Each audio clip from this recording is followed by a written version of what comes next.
Alright, we're back again. Today, as I said, we're going to be doing the tire lettering. So I conned Eli into coming over and helping out, and he's going to start off by cleaning these wheels, and I'm going to show you how to do it using whiteout. So this will be a $5 job, but I promise you it will actually work and turn out well. So first things first, just start cleaning the tires.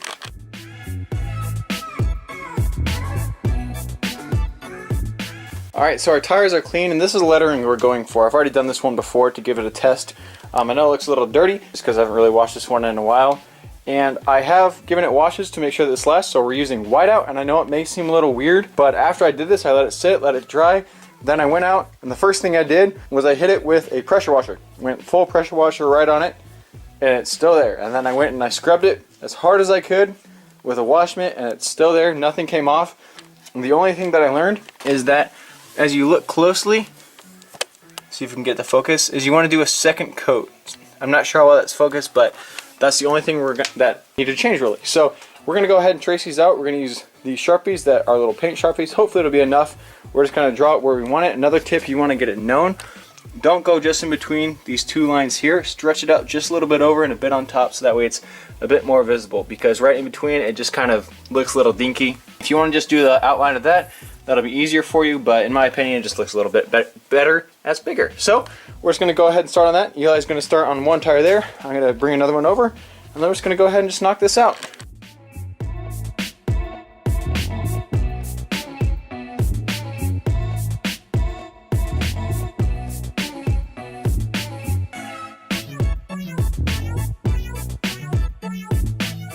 So the writing's a bit faint on there, but as long as you know where it's at, then you're good to go. Next thing you're going to do is you're going to start going at it with whiteout. Take your time and go slowly, because you can always add another layer on the outside, and it's good. I'd recommend just starting by doing left to right, even if it's upside down or something like this, just so that way you don't accidentally get your hand on it and get in the whiteout, of course, because you don't want that. But anyway, I'm going to go ahead and set you guys down once again. Grab your whiteout, slowly get working on it, and you'll kind of see as I go just the idea of what to do. And remember, you will be doing a second layer on it, so don't worry if it's too thin at the time, because you could always just do one more slapped right on top.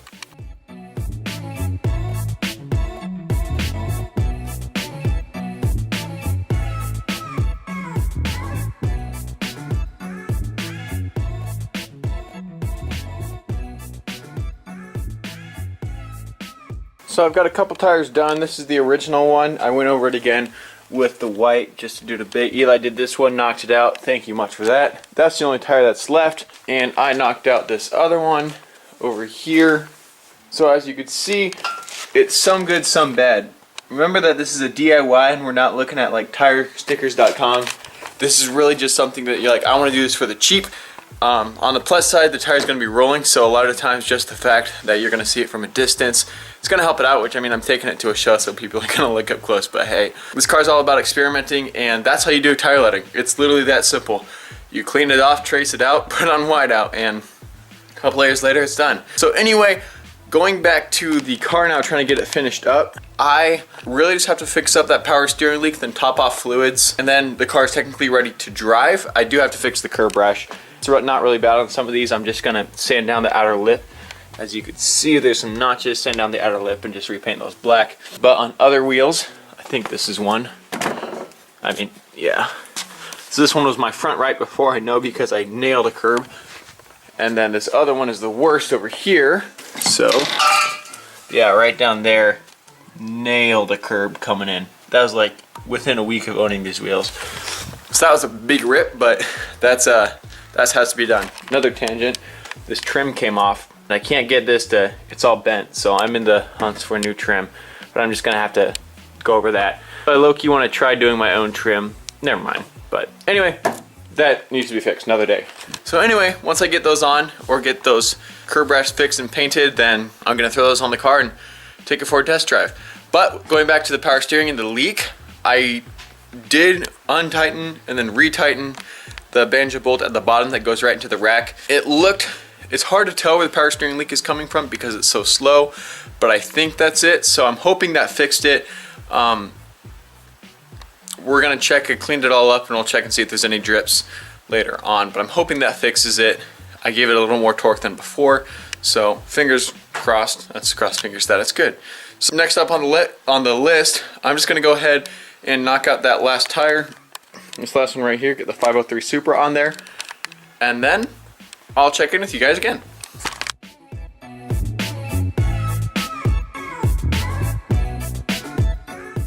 Alright, tire letting is pretty much done. I just need to go over a second coat of where it says Supra on this tire. It's just drying that first coat. So I'll hit that in a bit. Next up is fixing the curb rash. I know you guys aren't going to be super happy with the way I'm doing it, but I'm just going to paint over it black for now. I curbed the wheels enough and I live down a gravel driveway. I'm not too concerned. With the one with the big gap or gash, I may fill that one out a little bit, but as for the other ones, I'm really just going to coat it over so that way you can't see the silver. I'm really not too concerned about it. I mean, as you can kind of tell just looking at the rest of the car and the things we do, this is going to be my daily driver once again. I'm not planning for this just to be a show car. I'll take it to shows because I enjoy going to the shows, but this will be a daily driver. So I'd rather not be too concerned about it, and then when I ding it again, not be worried and have to be frustrated that I do it again. So that's the route I'm going with. This will just get rid of the silver, which it'll look, once again, good enough. Never settle for anything less than good enough. I know a lot of you guys really want me to do this meticulously, do it perfectly. We will have other projects in the future that will do that, but as for this one right now, this is kind of just get it on the road, get it going, get it to be a daily, something reliable, and then we'll get other projects that we'll start going crazy with. So that's what the plan is for that. I'm gonna go ahead and once again, I'm gonna set you guys down and I'm gonna start, I don't even know if I have enough tape to tape these off. Well, if I don't have tape, I'm gonna figure out something else. Stay tuned.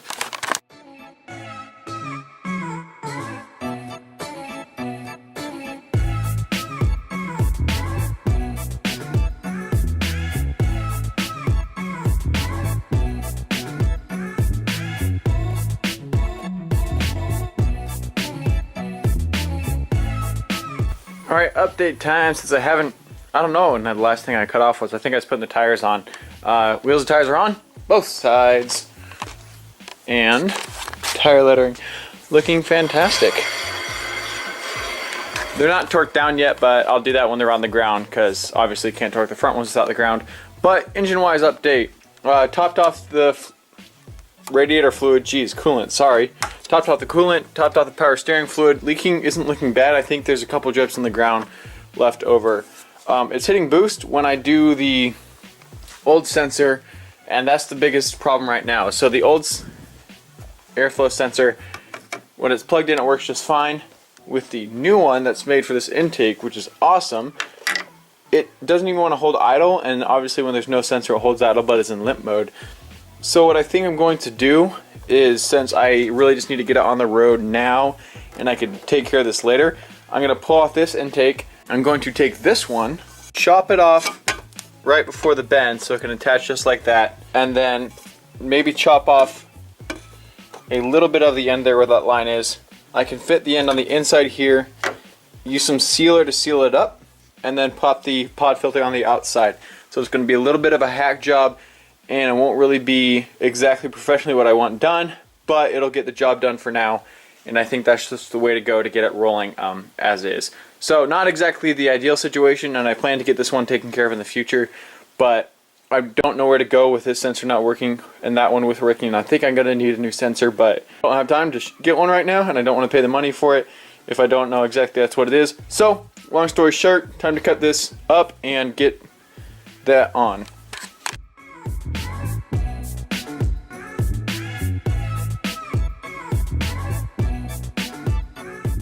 Alright, I know that looks pretty janky, just having silicone all over the place, but remember this is temporary. We don't need to reuse the sensor or this pipe when we're done. These both can be thrown in the bin as we'll replace those with the other sensor, so this literally just needs to hold the seal. And I think we're going to be alright. So next up though comes woodworking. So I need to make those Mighty Car mods little lowered car slanty step rail things with wood, because when I get this down off a jack, I really actually can't pull the jack out from under the car. I don't want to exaggerate, but it's probably 15 minutes, like a literal 15 minutes under the car working, trying to get the jack out from underneath after I got the last wheel off of the ground or onto the ground. So what I'm planning to do is I'm just going to make little wood slats. I took apart part of my deck back there, anyway, I have extra wood, so I'm going to go ahead and cut off some little slats. I'm just going to do one longer one and one shorter one because my max height is 5 inches. So 2 of those should be enough to get it onto there. So then I can roll off that and onto the ground. So actually I may just do one. I think I'm going to cheat and just do one and then go ahead, check everything under the car, get the car on the ground. Hopefully then, I don't know, that may not be dry enough to set. So I'll probably wait a bit.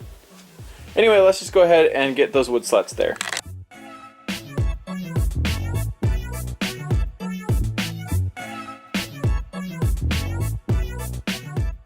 Alright, so car's on the ground, looking fantastic. I'm gonna turn it on, make sure everything's running well, and then take it off onto the road for the first time. We'll see what happens. Alright, looks good. We're gonna take it out.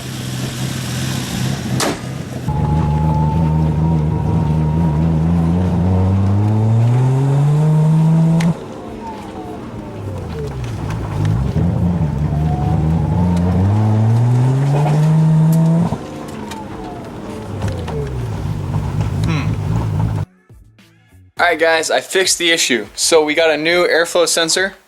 This is it all taped in, kind of weird. I took it out, I tested it, drove the car up and down the driveway, and the car's done. I mean, all I need to do is make a tiny plate for that, take it on a test drive, and we're good. In all reality, I may just take it as a quick drive around the block, kind of see how things work out, and then come back, make a plate for it, and call it good, because I'm pretty bummed. I'm not going to make it to Tuner Evo. I know it's already past the date of this, but it's about 30 minutes too late. I didn't finish it. Let me back up. So DMV closes at 5 o'clock. I needed to get a trip permit by going in. I can't get it online at that time. And I didn't have the mail key all day long. My family was out and they had the 2 keys. So I couldn't get the mail until about 4:45. Came back, threw the sensor on, taped it in as you saw it. Quickly wired it, took it for a drive, saw it worked, came back, and it's just too late. It's a 20-minute drive out to the DMV, and I don't know, nothing you can do. It's a big bummer being 30 minutes too late, and I was really excited for a big show. Yeah, I know, that part's a bummer, but can't let it rain too much on a parade, even though it's pouring buckets outside. I'm going to go ahead and slap that back on, add a couple more layers of tape, just temporary, let the car warm up, and then take it for a quick drive around the block. Just pushing the clutch.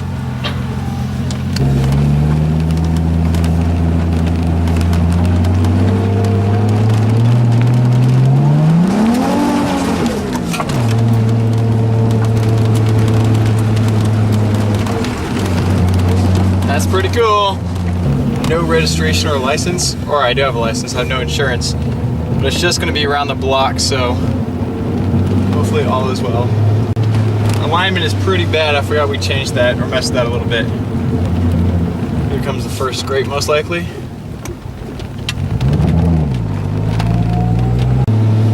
Windshield wipers work. Yeah, alignment's pretty bad. It wants to go left. It does feel good to be back in the car though. Seat adjustments still work. Brakes still work.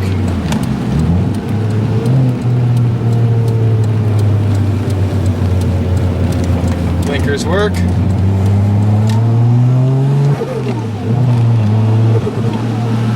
You can really hear that turbo. I've not driven manual in a long time. Oh jeez.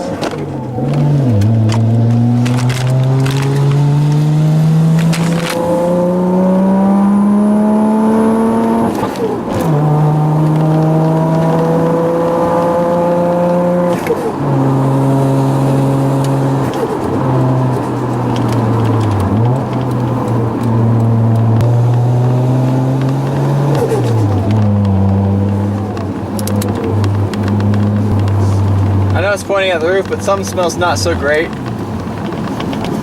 Oh, I think I know what that is. I think it's I don't think it's too bad. I think it's just there's extra dust from when we were sanding the engine bay. Oh my! My parents are behind me. I'm gonna hear about this when I get home. Wow. Power steering's getting a little rough. Oh, I think the car died. That's fine. We're on our driveway now. Brake still works just fine.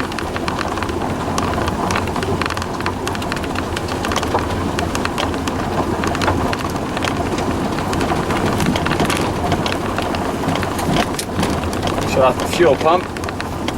Turn on the fans. Totally forgot to have those on.